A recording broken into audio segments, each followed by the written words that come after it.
BJP मुसलमानों की नफरत पर जीतती है और मुसलमानों के नाम निहाद मसीहा मुसलमानों के 90% वोट हासिल करते हैं, मगर फिर भी इस ऐवान के दरवाजे नहीं खुलते मुसलमानों के लिए और सिर्फ 4% मुसलमान जीत कर आते हैं। संविधान सिर्फ एक किताब नहीं है जिसे चूमा जाए, संविधान एक किताब नहीं है जिसे दिखाया जाए। इस संविधान से जो मोहब्बत के दावे करते हैं उनसे कहूंगा कि कभी उठाकर पढ़ो कॉन्स्टिट्यूएंट असेंबली डिबेट्स में कि नेहरू ने, एच.सी. मुखर्जी ने, सरदार हुकुम सिंह ने माइनॉरिटीज के बारे में क्या कहा था। ओबीसी समाज के एमपी अब अपर कास्ट एमपी के बराबर हो चुके हैं और 14% मुसलमान से 4% जीत कर आते हैं।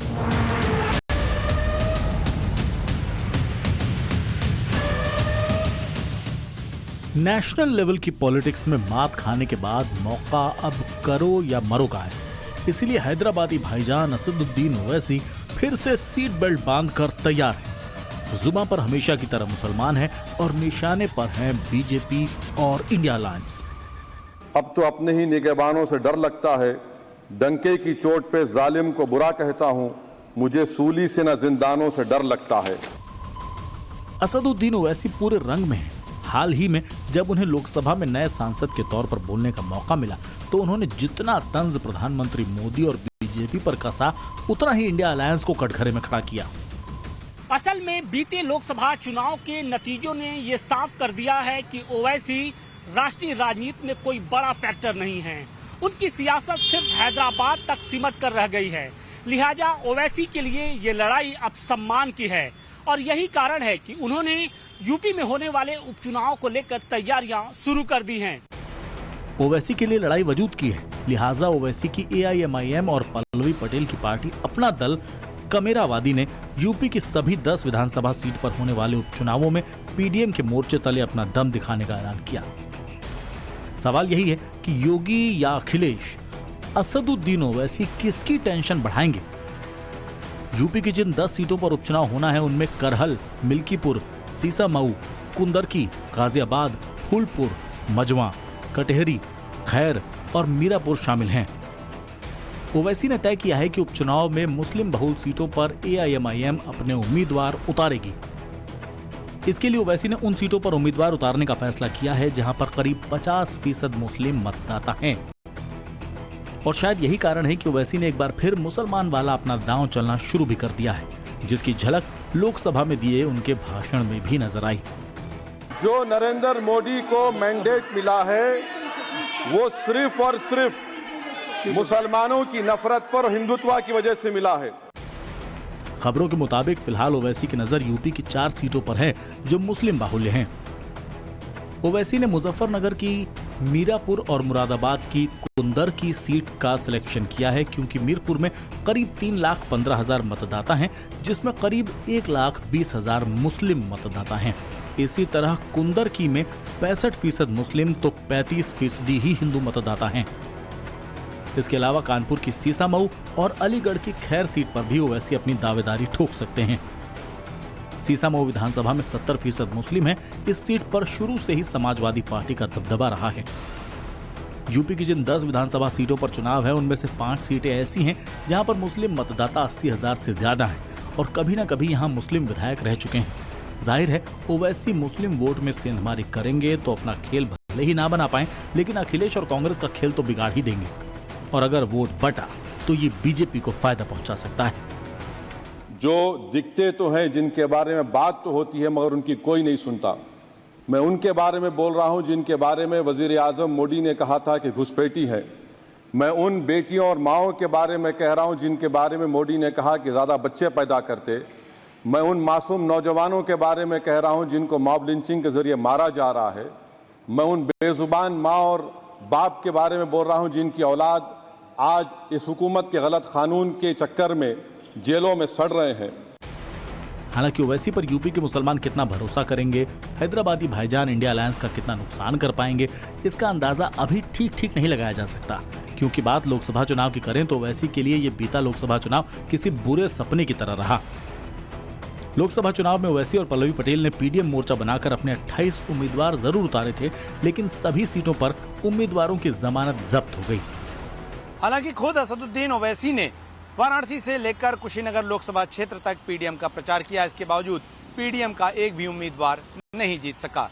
लेकिन इस बार एआईएमआईएम ने उपचुनाव में उतरने का मन बना लिया है और मुस्लिम बहुल सीटों पर चुनाव लड़कर समाजवादी पार्टी और कांग्रेस को टेंशन देने का पूरा प्लान बना लिया है। लोकसभा चुनाव में ओवैसी की पार्टी ने 3 उम्मीदवार उतारे, जिसमें 2 बुरी तरह हार गए। 9 उम्मीदवारों को उनकी पार्टी ने समर्थन दिया था, लेकिन उन्हें भी हार का सामना करना पड़ा। नेशनल लेवल पर उनकी पार्टी का वोट परसेंट 2024 में 0.22% ही पहुंच पाया। ओवैसी की हार हुई, बुरी तरह हुई। उनकी सियासत का दायरा हैदराबाद तक ही सिमट कर रह गया, इसमें कोई शक नहीं। लेकिन ओवैसी हार से निराश होकर यूपी उपचुनाव में किसी को वॉक ओवर देने के मूड में नहीं है।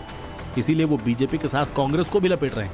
अगर वो मॉब लिंचिंग, मुसलमानों पर बुलडोजर एक्शन, मुस्लिमों से नफरत, बेरोजगारी, पेपर लीक जैसे मुद्दे उठाकर बीजेपी को घेर रहे हैं, तो लोकसभा में सिर्फ 4% मुसलमान प्रतिनिधित्व, टीपू सुल्तान, फलस्तीन, संविधान की बात और ओबीसी कास्ट के सांसद का डेटा देकर इंडिया अलायंस पर भी सवाल उठा रहे हैं। अगर इस ऐवान में सिर्फ 4% मुसलमान जीत कर आते हैं, मैं संविधान से जो मोहब्बत के दावे करते हैं उनसे कहूंगा कि कभी उठाकर पढ़ो कॉन्स्टिट्यूएंट असेंबली डिबेट्स में कि नेहरू ने, एच.सी. मुखर्जी ने, सरदार हुकुम सिंह ने माइनॉरिटीज के बारे में क्या कहा था। सर, वतन अजीज का मुस्तकबिल कैसा होगा जब बीजेपी मुझे गायब करना चाहती है और दीगर हिज़्ब इख्तिलाफ की पार्टियां के लिए मेरा वजूद सिर्फ वोट डालना और अपनी खबर में जाकर सो जाना है। इसीलिए आप देखते हैं कि समाजी इंसाफ है सर कि 4% मुसलमान जीत कर आते हैं। सर, इस ऐवान में ओबीसी समाज के एमपी अब अपर कास्ट के एमपी के बराबर हो चुके हैं। ओबीसी समाज के एमपी अब अपर कास्ट एमपी के बराबर हो चुके हैं और 14% मुसलमान सिर्फ 4% जीत कर आते हैं। सीएसडीएस का डेटा ये बताता है कि इस मुल्क में जो वोट बैंक है, जो एक मुश्त वोट डालता है, वो अपर कास्ट का है। मुसलमान का कभी ना वोट बैंक था ना कभी रहेगा। हालांकि समझने वाली बात यह भी है कि दूसरी पार्टियों, विरोधी सरकारों को संविधान और धर्मनिरपेक्षता का पाठ पढ़ाने वाले ओवैसी अक्सर आईना देखना भूल जाते हैं, क्योंकि भाईचारे की वकालत करने वाले बैरिस्टर ओवैसी साहब की पार्टी में दूसरे धर्म के लोगों का नाम बामुश्किल ही देखने सुनने को मिलता है। ओवैसी संविधान का हवाला तो देते हैं, लेकिन पॉलिटिक्स सिर्फ मुसलमानों की करते हैं। वो बार बार संविधान की रट लगाते हैं, लेकिन कोर्ट के फैसले पर भी सवाल उठाते हैं। कभी बाबरी मस्जिद, तो कभी मॉब लिंचिंग, तो कभी कहीं न कहीं हेट स्पीच के नाम पर वो अपनी सियासी रोटियां सेकते नजर आते हैं। और इस बार भी कट्टरतापूर्ण एजेंडे के साथ वो सियासी राह पर आगे बढ़ते नजर आ रहे हैं। लेकिन ओवैसी आगे चलकर इसे हासिल क्या कर पाएंगे, ये सबसे बड़ा सवाल है, क्योंकि इस चुनाव से लेकर इससे पहले भी ओवैसी की जहरीली जुबान तो खूब चली, लेकिन झोली खाली रह गई। अब यूपी उपचुनाव में ओवैसी एक बार फिर अपने तरकश में हिंदू मुस्लिम के तीर लेकर निकल पड़े हैं। ओवैसी को मालूम है कि यह दांव आखिरी है। अगर जुबान जहरीली नहीं रखी तो उनकी सियासत की दुकान भी बंद होते देर नहीं लगेगी, क्योंकि भड़काऊ बयानबाजियों से ही एआईएमआईएम के सदर असदुद्दीन ओवैसी की चुनावी फसल लहलहाती है। लिहाजा वो हिंदू मुस्लिम वाले अपने इस दांव को एक बार फिर आजमाने निकल पड़े हैं। मुसलमानों की मॉब लिंचिंग हुई, 11 घरों को मध्य प्रदेश में मोदी के बुलडोजर ने निस्तनाबूद कर दिया। हिमाचल प्रदेश में एक मुसलमान के दुकान को लूट लिया गया और हिज़्ब इख्तिलाफ की पार्टियों की तरफ से सन्नाटा है। शायद अब वक्त आ चुका है कि लफ्ज मुसलमान का नाम लेना भी अब उस पर पाबंदी आयद कर दी जाएगी।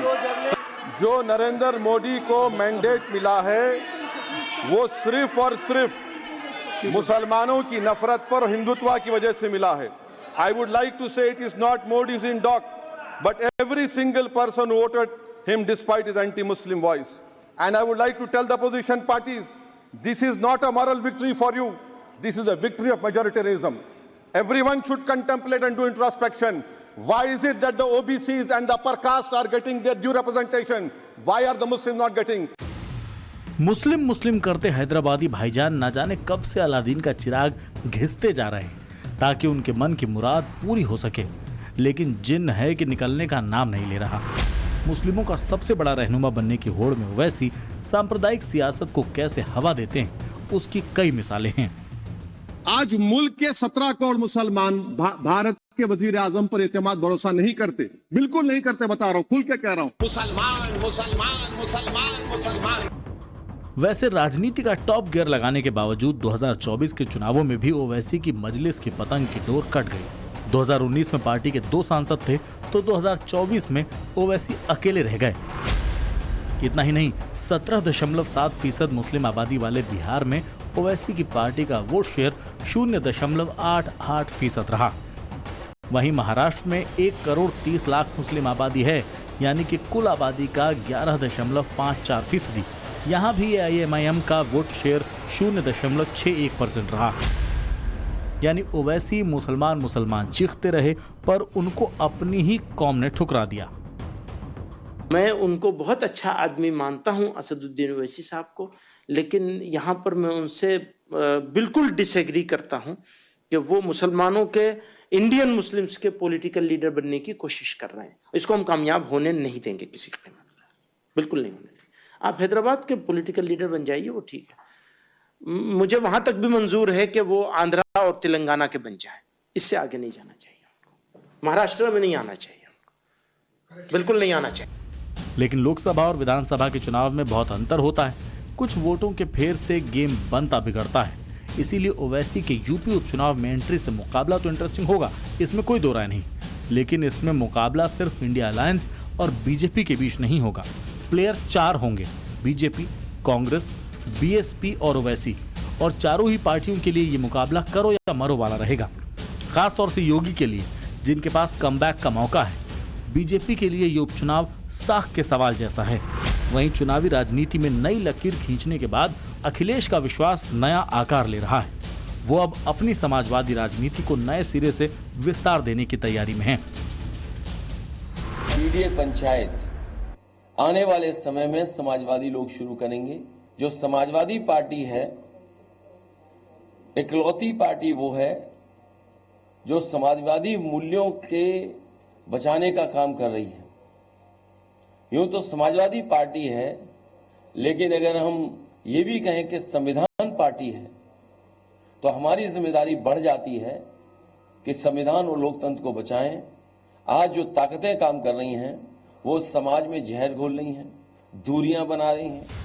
अखिलेश के सामने भी कई चुनौतियां हैं। सबसे बड़ा टास्क तो 10 सीटों पर होने वाले उपचुनाव में जीत को कायम रखना। इसके अलावा पीडीए फॉर्मूले को बरकरार रखना। 2027 के चुनाव की तैयारी भी शुरू करनी है। जैसे भी हो, यूपी में होल्ड को बरकरार रखना है। इसलिए भी यूपी उपचुनाव में ओवैसी की एंट्री अखिलेश यादव और समाजवादी पार्टी के लिए काफी मायने रखती है, क्योंकि खबरों के मुताबिक ओवैसी के साथ ही एसपी और बीएसपी भी मुस्लिम उम्मीदवार ही उतारने की तैयारी में हैं।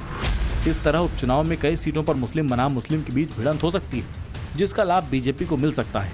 ऐसे में चुनाव काफी दिलचस्प हो जाएगा।